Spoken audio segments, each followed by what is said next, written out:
Hi, I'm Janelle and I'm your gay travel guru. My job is to be your eyes and ears on the ground when I travel, and let me tell you, there was a lot to see and hear in Reading, Pennsylvania.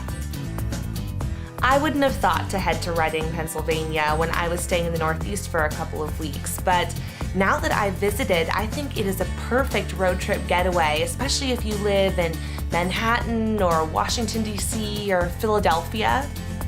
I suggest putting together an amazing road trip playlist, grabbing your sweetie or your group of friends, hopping in the car, and taking a trip to Reading. This isn't a city with rainbow flags hanging from the main street. Everyone is welcome in Reading, and you can feel safe walking down the street holding your partner's hand. There's so much to see and do. It's easy to fill a weekend here.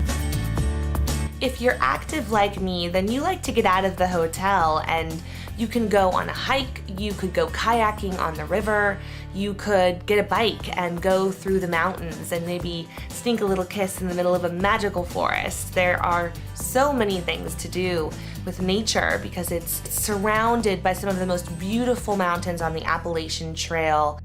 One of my favorite things to check out when I'm traveling is the local art scene, and Reading has this really great place called Goggle Works. It's actually an old goggle factory that's been converted into a hub of art and culture for the city. There are people blowing glass, there's a wood shop, there's even a movie theater playing some of the more limited release, art house style movies that aren't really available on mainstream screens.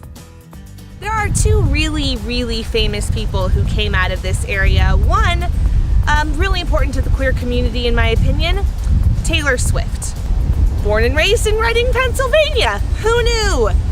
Maybe a little bit cooler for the queer community is actually Keith Haring, this incredible artist. I'm sure you've seen his work. It's the dark black outlines of the stick figures and the dogs. Incredibly important to the gay rights movement. He passed away from AIDS back in 1990, but he lived in Kutztown, grew up here, and so there's actually public art from Keith Haring right here in Kutztown. Who'd have thunk it? There's Mennonites down the street and Keith Haring art in the middle of the park. Why not? I had such a great time in Reading. I've been telling all of my friends about it because it's full of nature and culture and art and food. It was a great time. Highly recommend going. Check out gogreaterreading.com and like their motto says, go take a ride. It's worth it.